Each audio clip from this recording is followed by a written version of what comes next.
प्रथमे तालिका पद्धति। एक जोड़ा कुटिल बंधनी मध्य जो उपादान गुड़िक नहीं सेटटी गठित सेगुड़िक गोटे पर गोटे रखाजिब और प्रति उपादान मध्य कमा दियाजिब। उदाहरण स्वरूप जदि ए सेट सप्ताहर 12 मानक नहीं गठित तेबे तालिका पद्धति रे एहाकू निम्नलिखित भाव रे लेखाजिब निम्न मते लेखा जाए।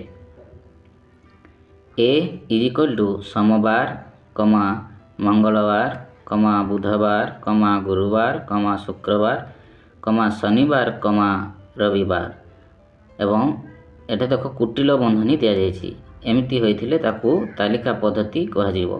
जदि बी सेटटी एक अंक विशिष्ट गणन वर्ग संख्या मानक सेट तेबे तालिका पद्धति रे लिखिबा बी इज इक्वल टू कुटिल बंधनी 1 कमा 4 कमा 9। लक्ष्य कर जे ए और बी उभय सेट ससीम सेट।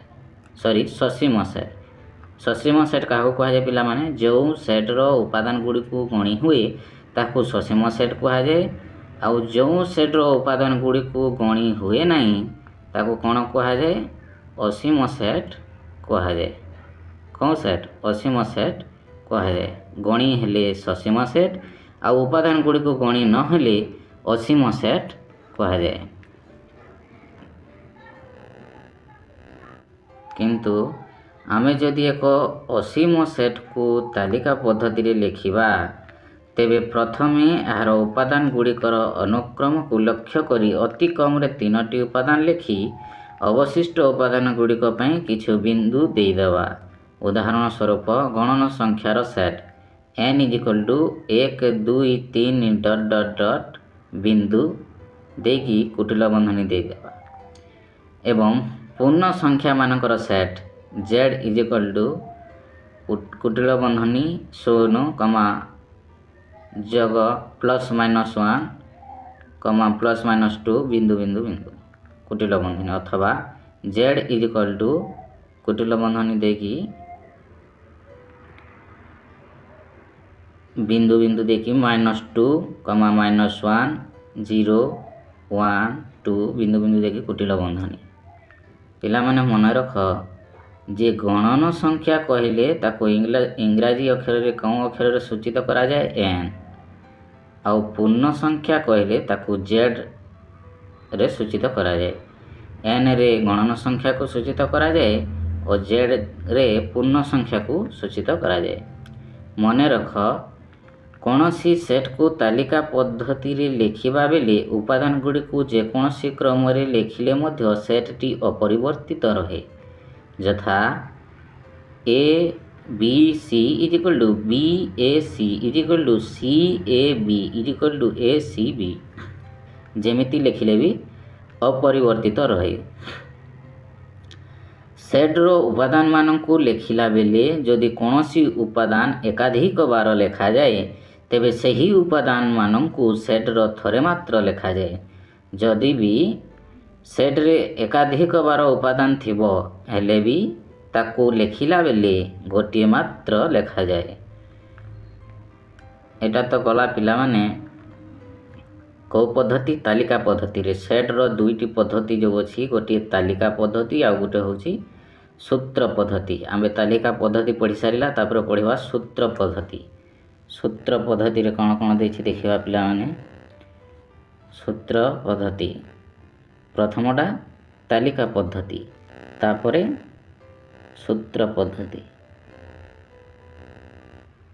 सूत्र पद्धति केतेक सेट अछंती जो मानक तालिका पद्धति रे लिखिबा असंभव बा अत्यंत कष्टसाध्य। उदाहरण स्वरूप समस्त भारतीय मानक सेट को तालिका पद्धति रे लिखि हेबो नाही। केते गुड़िए सेट अच्छी जहाँ को तालिका पद्धति रे लिखि हेबो नाही ताकू सूत्र पद्धति रे लिखा जाए। उदाहरण स्वरूप दे सीटा गोटे समस्त भारतीय मानक सेट को आमे तालिका पद्धति रे लिखि पारिबा नाही। एहीपरि अनेक उदाहरण नहीं पारिबा ମାତ୍ର ଏ ସମସ୍ତ ସୂତ୍ର ପଦ୍ଧତିରେ ଲେଖି ପ୍ରକାଶ କରିବା ସହଜ ଅଟେ। ଏହି ପଦ୍ଧତିରେ ଯଦି ସମସ୍ତ ଭାରତୀୟମାନଙ୍କ ସେଟ୍ଟି ଏସ୍ ରୂପେ ସୂଚିତ, ତେବେ ସୂତ୍ର ପଦ୍ଧତିରେ ଲେଖିବା S is equal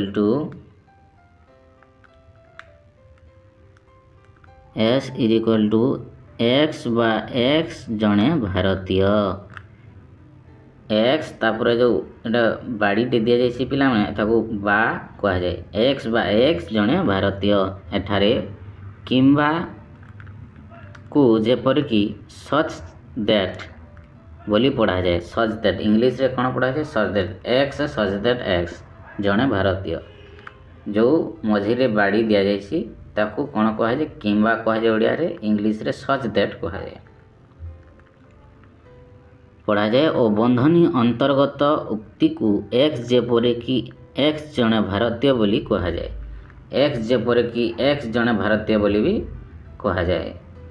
ମନେ ରଖ, ଯେପରିକି ପରେ ଥିବା ଉକ୍ତିଟି ଏକ୍ସର ଏକ ଧର୍ମ ଅଟେ। ଏଠାରେ ଏସ୍ର ଉପାଦାନ ଗୁଡ଼ିକ ହେଲେ ସେହି ସମସ୍ତ ବ୍ୟକ୍ତି ଯେଉଁମାନେ ଭାରତୀୟ ଅଟନ୍ତି। ଏହି ପଦ୍ଧତିରେ ସମସ୍ତ ଗଣନ ସଂଖ୍ୟା ଓ ସମସ୍ତ ପୂର୍ଣ୍ଣ ସଂଖ୍ୟାର ସେଟ୍ n ଓ zର ସୂତ୍ର ପଦ୍ଧତିରେ ପ୍ରକାଶ କରିପାରିବା। n is equal to x ଯେପରିକି x ଏକ ଗଣନ ସଂଖ୍ୟା। z is equal to x ଯେପରି x ଏକ ପୂର୍ଣ୍ଣ ସଂଖ୍ୟା। ପୁନଶ୍ଚ ତାଲିକା ପଦ୍ଧତିରେ ସେଟ୍ p ସମାନ 2, 4, 6, 8 ହେଲେ ସୂତ୍ର ପଦ୍ଧତିରେ ସେଟ୍ p ସମାନ x ଯେପରିକି x is equal to 2n, n element n ଲେଖାଯିବ। କାରଣ ସେଟ୍ pର ପ୍ରତ୍ୟେକ ଉପାଦାନ ଧନାତ୍ମକ ଯୁଗ୍ମ ସଂଖ୍ୟା ଅଟେ। ତାପରେ ଦେଖିବା, ଅପରପକ୍ଷେ ଯଦି ଏକ ସେଟ୍ b x ଯେପରିକି x ସମାନ 2n, n element n, n smaller than 5 କୁ ସୂତ୍ର ପଦ୍ଧତିରେ ଲେଖାଯାଏ, ତେବେ ଉକ୍ତ ସେଟ୍କୁ ତାଲିକା ପଦ୍ଧତିରେ ଲେଖାଯିବ b ସମାନ 2, 4, 6, 8, 10। ଏଠି ପିଲାମାନେ ଧ୍ୟାନ ଦିଅ ଯେ x ଯେପରିକି x ସମାନ 2n କହିଲେ କ'ଣ? ଯେ 2 ଲେଖାଏଁ ବଢ଼ି ବଢ଼ି ଯାଇଥିବ 2n। ତାପରେ n ଏଲିମେଣ୍ଟ n, ଯେ ଏହି ସେଟ୍ର ପ୍ରତ୍ୟେକ ଉପାଦାନ ଏକ ଗଣନ ସଂଖ୍ୟା ଏଲିମେଣ୍ଟ। ତାପରେ କ'ଣ ଦେଇଛି ଯେ n ସ୍ମଲର ଦେନ୍ 5, ଅର୍ଥାତ୍ ଯେ nଟା 5ଟି ହୋଇଥିବ। ଯେଉଁ ଉପାଦାନଟା ସେଟ୍ର ଉପାଦାନଟି କେତୋଟି ହୋଇଥିବ? 5ଟି। 1, 2, 3, 4, 5। ବୁଝିପାରିଲ ପିଲାମାନେ? ନେକ୍ସଟ ଦେଖିବା କ'ଣ ଅଛି। ଉଦାହରଣ ଦେଇଛି, ଉଦାହରଣ ଗୁଡ଼ାକ ଦେଇଛି। ଉଦାହରଣ 1, ଉଦାହରଣ 2 ତାକୁ ସମାଧାନ ବି କରିଦେଇଛି। ଦେଖିବା ଉଦାହରଣ କ'ଣ ଅଛି। ତାଲିକା ପଦ୍ଧତିରେ ପ୍ରକାଶିତ ନିମ୍ନଲିଖିତ ସେଟ୍ ଗୁଡ଼ିକୁ ସୂତ୍ର ପଦ୍ଧତିରେ ଲେଖ। ତାଲିକା ପଦ୍ଧତିରେ ଦେଇଛି, ତାକୁ ସୂତ୍ର ପଦ୍ଧତିରେ ଲେଖ ବୋଲି କହିଛି। I s ସମାନ -1 ଏବଂ 1। এটা ତାଲିକା ପଦ୍ଧତି ଦେଇଛି। ଏହାର ସୂତ୍ର ପଦ୍ଧତି କ'ଣ ହେବ ଲେଖ। ସମାଧାନ କର। ତାର ସୂତ୍ର ପଦ୍ଧତି କ'ଣ ହେବ? ଆଇର ସୂତ୍ର ପଦ୍ଧତି x ଯେପରି x ର ସ୍କୋୟାର ଇଜ୍ ଇକ୍ୱାଲ୍ ଟୁ 1। ସେପରି double i p is equal to 3, 6, 9, 12, 15। Double ଆଇର ଉତ୍ତର ଦେଇଛି p is equal to x ଯେପରିକି x is equal to 3n, n element n, n smaller than 5। Triple i t is equal to -1, -2, -3 ... triple i ର ସୂତ୍ର ପଦ୍ଧତି -x ଯେପରିକି x element n। ସେପରି ଉଦାହରଣ 2ରେ କ'ଣ ଦେଇଛି? ସୂତ୍ର ପଦ୍ଧତିରେ ଦିଆଯାଇଥିବା ନିମ୍ନଲିଖିତ ସେଟ୍ ଗୁଡ଼ିକୁ ତାଲିକା ପଦ୍ଧତିରେ ଲେଖ।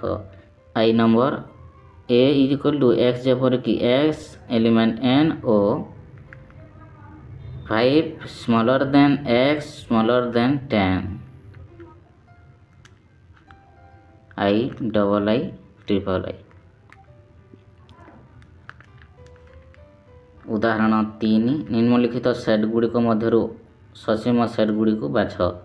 ससीम सेट क्या कहुए पिला माने जो सेट्र उपादान गुड़िक गणी हुए ताकू ससीम सेट कहुए, आउ जो सेट्र उपादान को गणी हुए ना ताकू असीम सेट कहुए।